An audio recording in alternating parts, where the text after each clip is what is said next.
वो एक वो देना सराहना देना इसके ऊपर रख लेते हैं। वो देखो एक पीछे आगे तो रात को ऊपर सोते हैं तकिए पे। रिकॉर्डिंग करना है।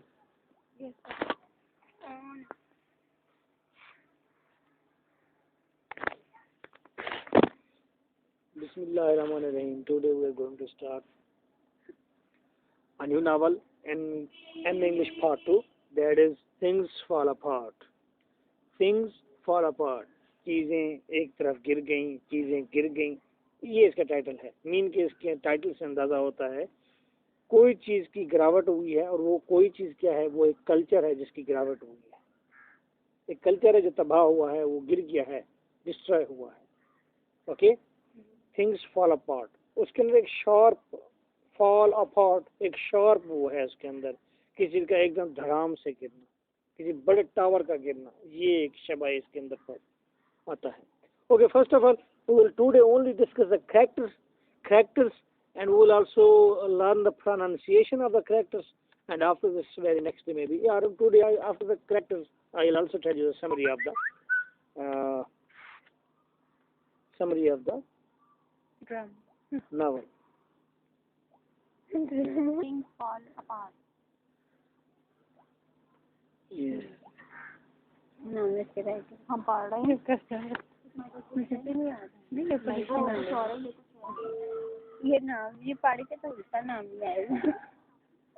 Shinay Shiv. Hello, intro part 2 खोल लें जी, पेज नंबर 23। अच्छा बेरी, इसका क्या नाम है? शिनाइश पे। Page number 23, things fall apart सबसे एंड पर लिखा हुआ है। ये इंट्रो पार्ट 2 मेरा ही बनाया हुआ है, और ये अबान टाउन अलीबाबा बुक शॉप या वाब फोटो कॉपी शॉप से मिलते हैं। और ready? Okay, first of all there is the writer Chinua एशबे।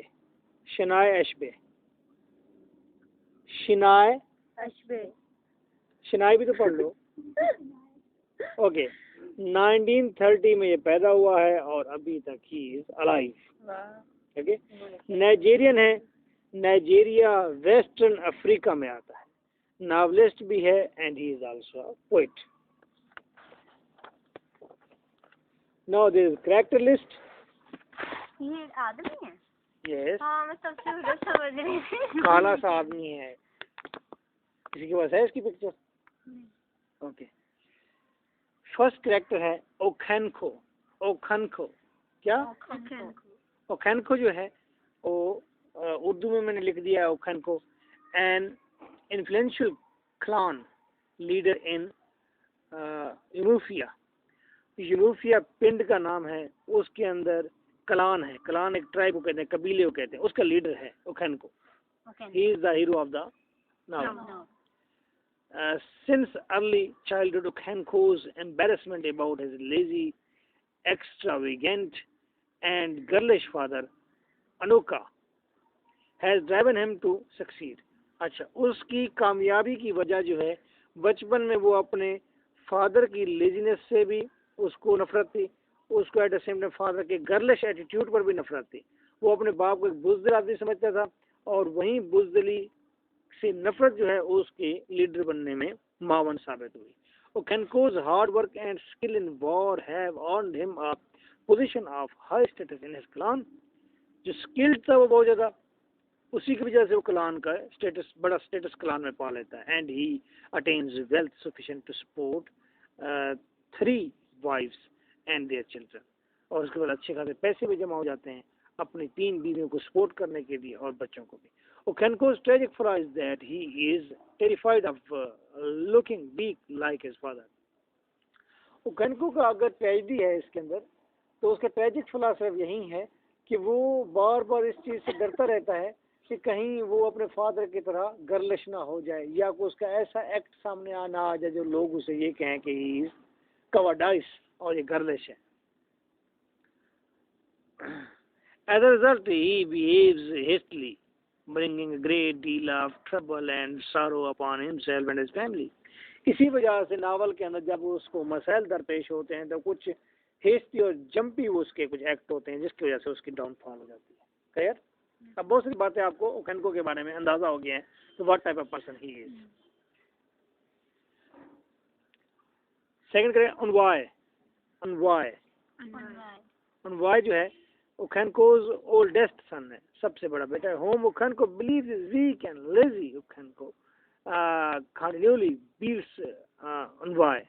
और ये अनवाय जो है ये बाप और उसके दादा पर गया है अपने, यानी कि उसका बेटा जो है वो फिर दादा पर चला गया है, यानी कि ये वीक है, लेजी है, और वो अनवाय को मारता भी है, hoping to correct the faults that he considers in him, और वो समझता है कि उसमें कुछ फॉल्ट्स हैं और वो फॉल्ट्स को अपने ठीक कर लेगा। Influenced by Ikemefuna. क्या? इक्मीफ्यूना। इक्मीफ्यूना, अच्छा, वो समझता है कि influenced by Ikemefuna Nwoye begins to show more masculine behaviour. Ikemefuna से वो इन्फ्लुएंस होता है। इक्मीफ्यूना आई थिंक उसकी सिस्टर है, उससे वो इन्फ्लुएंस होता है और फिर उसका बिहेवियर भी मस्कुलाइन हो जाता है, यानी कि बहादुर हो जाता है, मर्दों की तरह। Which pleases ओखनको, वो एक्टिव होती है, उसकी बहादुर होती है। However, he maintains doubts about some of the laws and rules of his tribe and eventually converts to Christianity, an act that Okhonko criticizes as effeminate. अच्छा जी, अब इसमें ओखनको का बेटा बाद में ये करता है कि वो उन लॉज एंड रूल्स के ऊपर जो ट्राइब के हैं उन पर डाउट शो करता है। कौन? अनवाय। अनवाय डाउट शो करता है ट्राइब के रूल्स एंड रेगुलेशन पर, और फिर वो क्रिश्चियन हो जाता है। ये क्रिश्चियन फैमिली नहीं है, ये नाइजीरिया की फैमिली है, नाइजीरियन है, अफ्रीकन है, ये सारे नाम भी अफ्रीकन रखे हैं। तो अनवाय फिर क्रिश्चियन बन जाता है, तो ओखनको उसको टाइटल देता है कि ये एक कवाडाइस और गर्लिश एक्ट है, क्रिश्चियन हो जाना अपने रूल्स एंड रेगुलेशन से एतनाब करके, वो उसे छोड़कर उसे कहते हैं एफिमिनेट, उसे कहता है कि ये वेमिनिश एक्ट है। ओखनको believes that Onwai is troubled with the same weakness that his father Anoka possessed in Lords। जो चीज अनोका के अंदर थी वो कहता है उनवाय के अंदर भी वही चीज। अच्छा, उनवाय अब उसका एल्डेस्ट सन है, और उनवाय के अंदर जो क्वालिटीज हैं वो दादा वाली है। दादा का नाम क्या है? अनोका। Okay, Ezinma. इज़नुमा क्या? Ezinma. The only child of Okonkwo's second wife Ekwefi. उसकी दूसरी बीवी का नाम क्या है? एक्वीफाई। एक्वीफाई का एक ही बच्चा है और वो है Ezinma. As the only one of Ekwefi's 10 children to survive from past childhood. और सारे बच्चों के अंदर से 10 बच्चे उसने जन्म दिए हैं एक्वीफाई ने, तो उसमें से इज़नुमा बच्ची है। Ezinma is the centre of her mother's world, their relationship typical. Ezinma calls Ekwefi by her name and is treated by her, क्या है जी, एन इक्वल। अच्छा, इज़नुमा की खूबी ये है कि ये लड़की जो है ना, ये अपनी माँ को मामा कहकर नहीं बुलाती, बल्कि उसे कहते हैं, उसे कहती है एक्वीफाई, कहती है एक्वीफाई कहकर बुलाती है, नाम लेकर बुलाती है, और वो समझती है कि वो अपनी माँ के इक्वल है हर घर में, शेयर में। अच्छा, ये बहुत घर में मैंने कुछ सुना है या देखा है या ऐसा तजुर्बा हुआ है, कुछ बच्चे माँ को नाम से पुकारते हैं। मेरा भतीजा भी छोटा है, वो अपनी मामा का नाम से ही बुलाता है। कई मदर अपने आप को छोटा कहलवाने के लिए भी आप ही अपने आप को कहलवा देंगे या बाजी। अच्छा, हाँ, ऐसा भी मैंने भी सुना। हमारे नेबर में भी आप सारे बच्चे आप ही कहते हैं अपनी माँ को। नहीं, वैसे हमारी फैमिली में एक औरत थी जिसको सारे ही आप ही कहते हैं, उसका हस्बैंड भी उसे आप ही कहता था। हाँ है।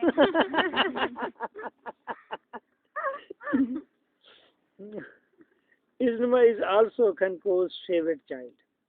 इज़नुमा ओखनको की फेवरेट चाइल्ड थी, for she understands him better than any of his other children and remind him of Equify when Equify was a village beauty।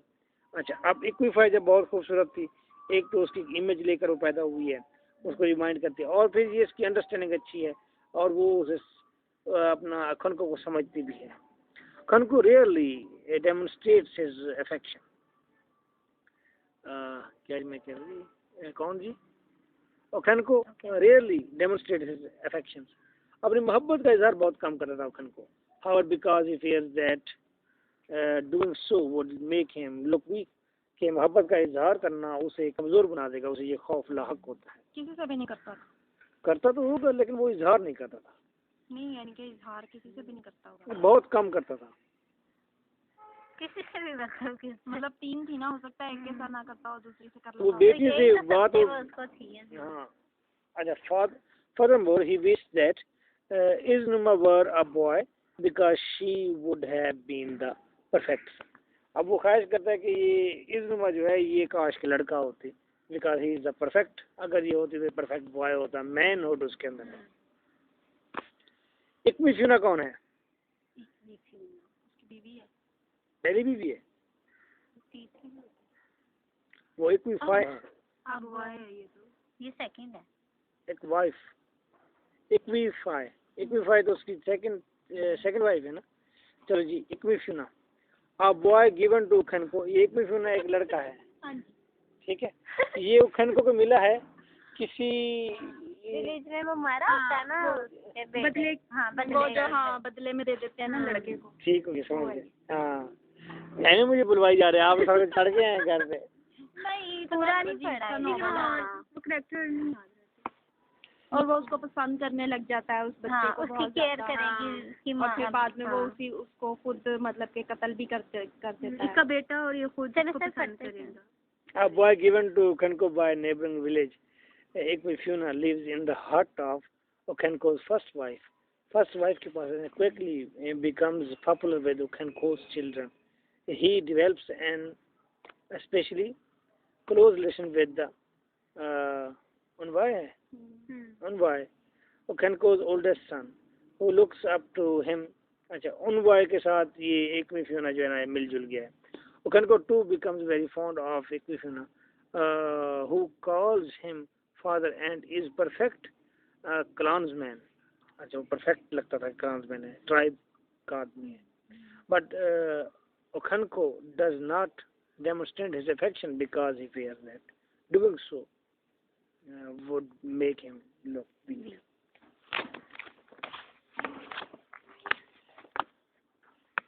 Mr. Brown,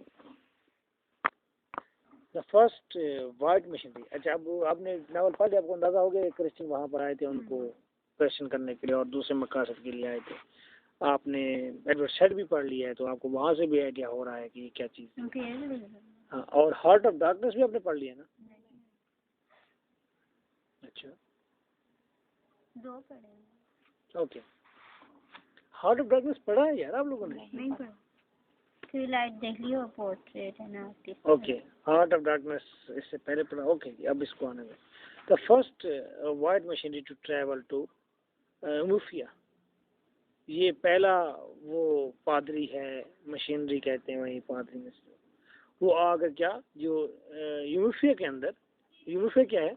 वो पिंड, वो जो देहात है वो इलाका है। Mr. Brown institutes a policy of compromise, understanding and non-aggression between his group and the clan. Tribe के साथ उसने हमदर्दी वाला रवैया रखा है, अंडरस्टैंडिंग रखा है। He even becomes friends with prominent clansmen and builds a school and a hospital in Yumufia. ये समझ आ गया आपको? उसने, वो अंग्रेज था, क्रिश्चियन था, उसने आकर वहाँ पर काइंड था, हाँ, अच्छा काम शुरू किया है। Unlike Reverend Smith, he attempts to appeal respectfully to the tribe's value system rather than harshly impose his religion on it. Tribe के ऊपर उसने रिलीजन थोप नहीं दिया, बल्कि उसने क्या किया, उसने एक अच्छा रिलेशन बनाया है उसको और अपने रिलीजन के अच्छे पहलू शो कराए हैं कि हाँ भाई ये पहलू ये एंजॉय करें। तो यहाँ पर क्वेश्चन बहुत सारे उठ जाते हैं, मतलब अगर आप अपने सिनेरियो को भी देखेंगे तो उसके अंदर भी रिलीजन किस तरह प्रिवेल हुए हैं और जबरदस्ती हुए हैं या वो अच्छे गुडविल के साथ प्रिवेल हुए हैं, क्या चीज़ आज देखिए। जेम्स स्मिथ है, ये मशीनरी है, वो रिप्लेसेस मिस्टर ब्राउन, ये मिस्टर ब्राउन की जगह पर आ गया था। Unlike mister Brown, reverend Smith is uncompromising and strict, ये सख्त किस्म का कोई पादरी है। He demands that his converts new Christian reject all of their native beliefs, वो एक तो ये कहते हैं कि भी सारे के सारे बिलीव छोड़ दो, हमारे यहाँ पर मजहब जब आया, रिलीजन आया मुस्लिम इस्लामिक, तो यहाँ पर फिर उन्होंने रास्ता दिया, क्योंकि पूजा पाठ करने की आदत तो थी मंदिर में जाके। वो जब कसक पूरी नहीं हो रही थी, फिर उन्होंने इजाजत दी, भाई ये बुजुर्ग है, पीर है, इसकी कब्र बना लो, यहाँ पर घूम लिया करो, ठीक है, चूम चाट लिया करो, जो भी करना हो। यहाँ पर कवाली भजन गाते थे, वो भजन अब गाए बगैर उनको मजा नहीं आता था, उन्होंने कहा जी कवाली भी होनी चाहिए, उन्हें कवाली रास्ता दिया थोड़ा सा ना। भाई अपनी भी आदतें पूरी, वो खसरतें बरसों की वो अंदर पड़ी हुई हैं, वो भी चल रहे हैं साथ साथ। तो यहाँ पर ये ब्राउन जो आया, तो उसने कहा कि वो नेटिव बिलीफ सारे छोड़ दें। आज भी आप मतलब है वो आईने के टूटने पर, या झाड़ू के खड़ा रखने पर, या तवे के उल्टा रखने पर, मुख्तलिफ किस्म की चीज़ें हैं जिस पर अभी भी हम बिलीव करते हैं। फिर पानी पी के घर से ना जाए, पीछे से ना बुलाएं, ये सारे हमारे जो हमारे कल्चर की चीज़ें हैं। And he shows no respect for local customs or culture. He is the orthodox white colonialist, and his behavior characterizes the problems of colonialism. अब उसका जो बिहेवियर था, इसकी वजह से ये colonialism के प्रॉब्लम्स वाजे होते हैं। He intentionally needles his worshippers. वो जानबूझकर अपने जो वर्शिपर्स हैं उनको नीडल्स करता है, उनको बार बार कहता है, steering to anger and even indirectly through notch encouraging some fairly serious wrongdoings.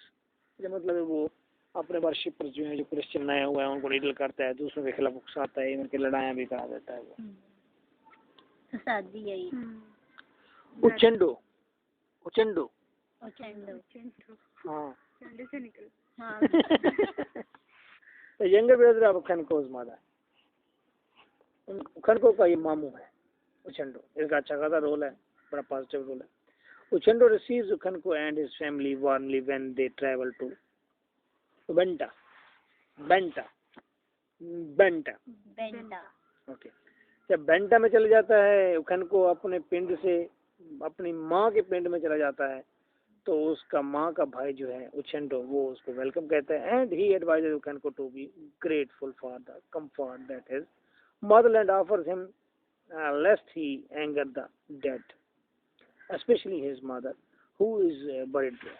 वो कहता है भाई अच्छा हुआ कि तुम्हें तुम्हारी माँ की कोख, यानी कि माँ के गांव ने ही दोबारा तुम्हें अपनी गोद लिया है, तुम्हें दोबारा वेलकम कहा है, बहुत कंफर्ट दिया है, और यहाँ पर तुम खुश नसीब हो कि तुम्हारी मदर की वो बरीड भी है। Uchendo himself has 5 wives out of 6 are died, and he has buried 22 children. क्या सर? उसकी 6 वाइफ डेथ हो गई, 6 वाइफ की, 6 बीवियां की, 6 की डेथ। इसके मामू उचेंडो। ओहो, इतना अलग था ये। और उसके बाद ये लकी था कि इसने 7 शादियां कर ली। अच्छा, उन लोगों के लिए तो अनलकी था जो मर गई। 24 बच्चे भी उसने दफनाए हैं। 24 माशाल्लाह। यानी कि उन्होंने दिखाया है कि उस टाइम फिर कितने हालात पैदा भी तो हुए होंगे ना। ये कल्चर है, कल्चर के अंदर तमाम तर मामला होने के बावजूद जो उसकी ब्यूटी है, और फैसला आपने करना है कि इस तरह के कल्चर को माशरे में होना चाहिए, नहीं होना चाहिए, अगर तो इसको रिप्लेस करना चाहिए या अमेंड करना चाहिए, ये बहुत सारे क्वेश्चन फिर आपके जहन में आएंगे। तो he is a peaceful compromising man and functions as a fowl, a character whose emotions or actions highlight by means of contrast the emotions or actions of another character. तो खनको, अच्छा ये खनको अगर हेस्टी है, जंपी है, तो दिखाया गया कि उसका फाउल उसके इक्वल लेकिन थोड़ा सा डिफरेंट उससे, वो अगर कैरेक्टर है तो इसके ना वो उचेंडो है। वो acts hastily and without thinking, और खनको जो है वो हेस्टली और विदाउट थिंकिंग एक्ट करता है, और जबकि उचेंडो जो है वो प्रॉपर सुकून तरीके से काम करता है। डिस्ट्रिक्ट कमिश्नर है जी व्हाट्सएवर अनोखा जी, उसके फादर को देखते हैं जी, वो क्या चीज है। Ukhenko's father, of whom Ukhenko has been ashamed since childhood. क्या मतलब है इसका? जिसकी वजह से वो बचपन से शर्मिंदा था। उखेनको कौन है? उखेनको वो ये हीरो है। और उखेनको के फादर का क्या नाम है?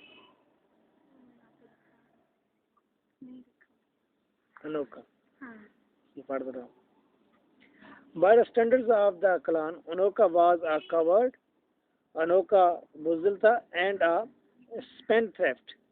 बस उधर पैसे पकड़ लिए खर्च कर दे, उधर पैसे पकड़ लिए खर्च कर दे, उधर पकड़ के spendthrift.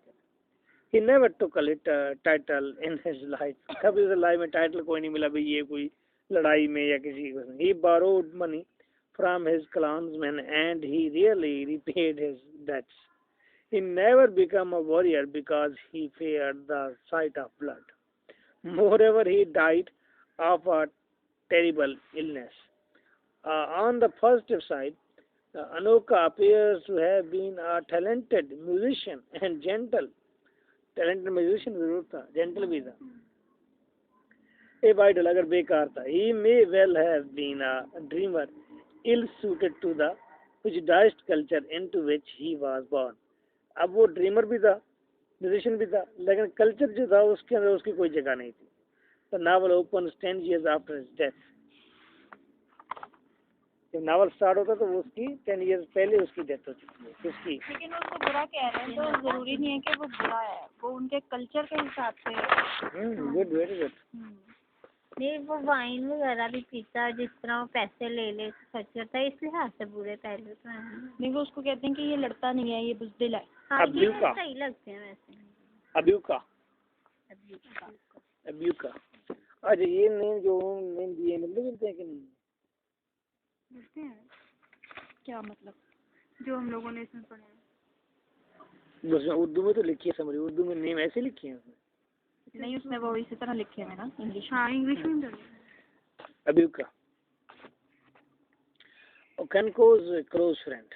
ये अब्यूका जो है ये ओकेनको का क्लोज फ्रेंड है.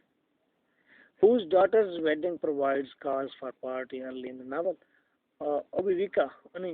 Abuka looks out for his friend, selling Okenko's gems to ensure that Okenko's wouldn't suffer financial ruin while in exile and comforting Okenko when he is depressed. Like why Abika questions some of the tribe's traditional limits. अच्छा जी, अबीका ने उसकी help की है जब उसको पिंड से निकाल दिया गया था अपने किसको ओकेनको को, तो पीछे उसकी जो फसलें थी यम्स वगैरह की तो वो उसको संभालने में इसने मदद की थी. एक्विफाई कौन थी? एक्विफाई उसकी थर्ड वाइफ, सेकंड वाइफ थी. Okonkwo second wife once the village beauty, एक बार बहुत खूबसूरत थी. Ekwefi ran away from her first husband to live with Okenko. अपने फर्स्ट हस्बैंड से भाग गई थी और ओकेनको के साथ रही थी.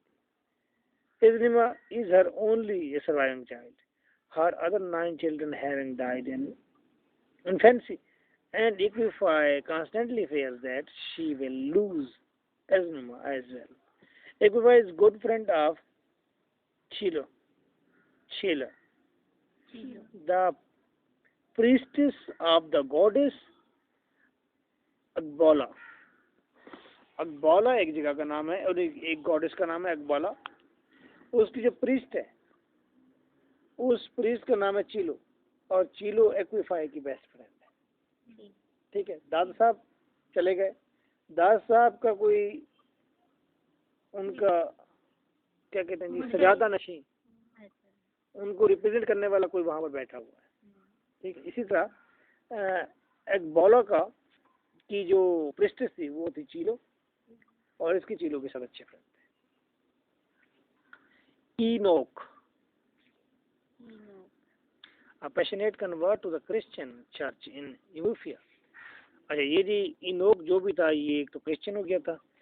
इनोक अच्छा Inox disrespectful act of ripping the mask of an Agwigo क्या है? वो भी वो है बूढ़ा आदमी. Agwigo during an animal ceremony to honor the earth divinity leads to the climate clash between the indigenous native and colonial justice system. While Mr. Brown early on keeps Enoch in check in the interest of community harmony, events may approve of his zealotry. Okay जी, Enoch का character वो converted into Christian और उसकी वजह से कोई मसाइल पैदा हो रहे हैं. समित उसको फेवर देता है, उसको कहता है बड़ा अच्छा आदमी, जीलियस। अच्छा, अगबीफी इजी डू, अगबीफी इजी डू, अगबीफी इजी डू, आग पढ़ के Buffy easy do. The oldest man in the village and one of the most important clan elders and leaders. Ogbifi Izidu was a great warrior in his youth and now delivers message from the oracle. बहुत बड़ा जंगजू था भी, अब तो oracle का ये बस वो है, मैसेज डिलीवर करता है जी, आपको ये पैगाम है। चीलू का आपने सुन लिया है कि ये प्रॉफ्ट है, क्या कहते हैं इसे जी, प्रीस्टेस है। Priestess in Ethiopia who is dedicated to the oracle of the goddess Akbala. Chilu is a widow with two children. She is good friends with Equify and is fond of Iznuma, whom she calls her daughter. At one point, she carries Iznuma on her back for miles in order to help purify her and soothe the gods. एक बार वो इज़नुमा को उठा कर ले भी गई थी। इज़नुमा किसकी बेटी थी? एक्विफाई किसकी दोस्त थी? Okay. Akhana, a clan leader of Yumufia, Akhana and Mr. Brown discusses their religious beliefs respectfully.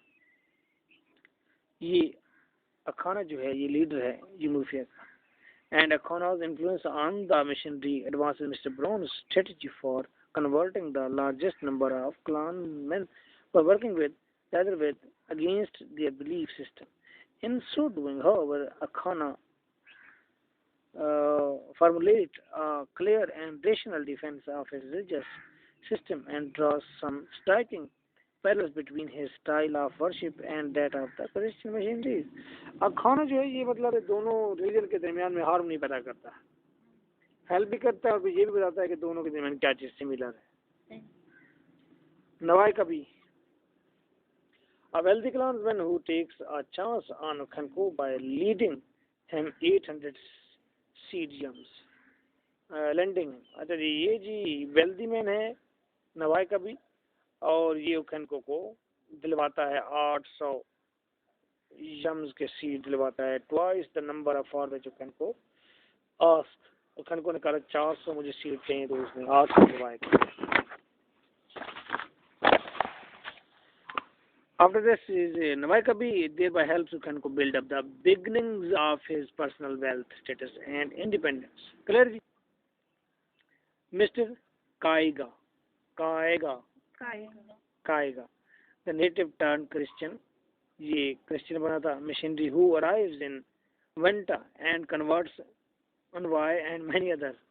Unwai इसका बेटा था ना, उसको भी उसने क्रिश्चियन कर दिया, और ये था तो नेटिव, लेकिन अब ये मिशनरी बन गया था, पादरी बन गया था। अकगबू युवा नवा, अकगबू युवा नवा क्यों? अगर आप ये सारे नाम घर बैठ के करना, अकगबू युवा नवा नवाए कभी खनको तो आप इंग्लिश पढ़ने जाते हैं, ये क्या पढ़ना है? तुम ये सारे लफ्ज पढ़ के ना ऐसे अकेले बाल खोल के ऐसे पढ़ के लफ्ज ऐसे देखना, ये क्या हो गया? नहीं आजकल जादू सीख रहे हैं, सब जादू अब सिखाने लग गए। ठीक है, और नाम भी देखो कितना लंबा सारा रखा। A famous medicine man, whom Khanko summons for help in dealing with Iznuma's health problem. Iznuma की हेल्थ के लिए उसे बुलाया जाता है, मतलब ये डॉक्टर टाइप आदमी है।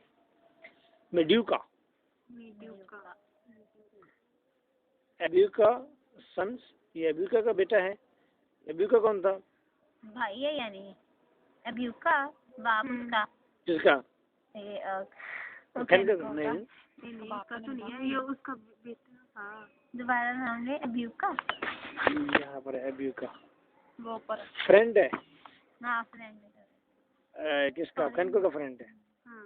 बिकॉज सन्स का नाम, उसके बेटे का नाम है मेडुका।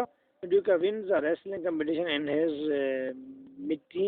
Mid teens. यंग था तो उसने कंपटीशन जीत लिया। वो Okonkwo wishes he had promising manly son like Maduka. वो कहता है मेडुका जैसा मुझे बेटा अल्लाह मियां था। अभी उजली the daughter of Khan's first wife. Although Abujli is close to Aznuma in age, Aznuma के बराबर है, Aznuma has a great deal of influence over her. Aznuma का बहुत बड़ा असर है उसके ऊपर। Ajigo, Khan's third and youngest wife, and the mother of Nekchi. Khan's beats Ojigo during the week of peace. अमन के दिनों में उसे मारा था। अच्छा जी, किसी बीवी को मारा था तो उसके ऊपर चार्ज लग गया था। उसने खाना नहीं पकाया था, वो चली गई थी पता नहीं किसी के घर, तो वो फिर वो वापस आती है तो वो उसको मारता है। और वो उनका एक जो है ना वीक होता है, होली वीक होता है, जिसमें हाँ काम वाम भी नहीं करना होता, बस ऐसे ही।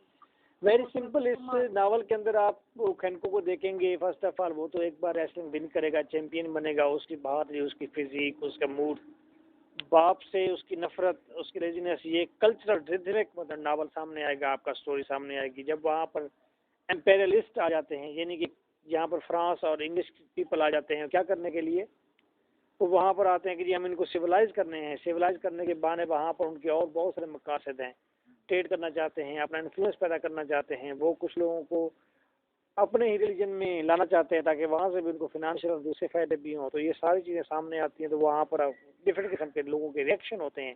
कल्चर तबाह कैसे होता है, डिस्ट्रॉय करने के लिए क्या क्या हथकंडे इस्तेमाल किए जाते हैं, और इस कल्चर को पूरी तरह से रिप्रेजेंट किया गया। कितना मैच्योर रिच कल्चर था। अब हर कल्चर के अंदर कोई ना कोई ड्रॉबैक्स, फॉल्ट्स होते तो हैं। वो ड्रॉबैक्स की ओरिजिनलिटी मौजूद है इसके अंदर, लेकिन वो ड्रॉबैक्स के साथ, फॉल्ट्स के साथ भी कल्चर आपको एक रिच कल्चर नजर आता है।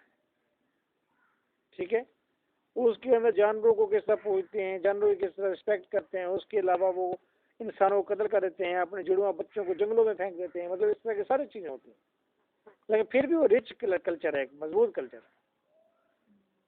ठीक है, तो दिखाया गया कि वो किस तरह डिस्ट्रॉय हुआ है। वो खैन को एक लीडर के तौर पर, एक अपोजिशन के तौर पर सामने आता है, उसको वहां से निकलना पड़ता है, और फिर इस तरह से आकर वो शख्स खैन को खुदकुशी कर लेता है, तो उसकी ट्रेजेडी हो जाती है, उसे खुद दिलाना काम कर देना है आखिर में। तो असल चीज जो इसमें डिटेक्ट करनी है वो, एक तो आप खनकों की ट्रेजेडी को एनालाइज करेंगे कि क्या है ये, लेकिन इससे बड़ा क्वेश्चन इंपेरियलिज्म का है फिर दोबारा, कि उन्होंने क्या क्या हथकंडे इस्तेमाल किए उस कल्चर को तबाह करने के लिए। और कल्चर तबाह हो जाए तो फिर हर चीज तबाह हो जाती है, रिलीजन भी खत्म हो जाता है, हर चीज खत्म हो जाती है। ठीक, कल्चर के अलावा आप दूसरी बात क्या, इंपेरियलिज्म आ गई और कल्चर डिस्ट्रॉय हो गई। और फिर आपसे भी सवाल आते हैं, मिन्यूट क्वेश्चन आ जाएंगे जी, वैमन को किस तरह ट्रीट किया जाता था, वैमन की कितनी रिस्पेक्ट थी, वैमन के क्या इख्तियारात थे, उनके पास कितनी ताकत मौजूद थी, उनकी कितनी यूनिटी थी, उनको किस तरह ट्रीटमेंट मिल रही थी, वो जस्टिफाई करेंगे या आप रिफ्यूट करेंगे उनके फॉल्ट अगर कोई है उस कल्चर के, तो वो बताएंगे। मैन और वैमन का रिलेशनशिप आप बताएंगे क्या हो रहा था। तो ये सारी चीज़ें आपने डिस्कस करनी है। कल आप इसकी समरी पढ़ के आइएगा अच्छी तरह से, कुछ डिटेल समरी पढ़ें इसकी, और कल मैं आपसे करेक्ट लिस्ट का टेस्ट लूँगा और समरी का टेस्ट लूँगा। ठीक है, किसी एक कैरेक्टर बता दूंगा, मुझे इस कैरेक्टर के बारे में इन्फॉर्मेशन दे, तो आप सारी देंगे जितने भी होंगे। बुरे कैरेक्टर है। Okay, nice sir. इनके हर नॉवल का एंड जो है वो ट्रेजिक। हेलो, एक मिनट, और रोटी टुकर पका जो कोई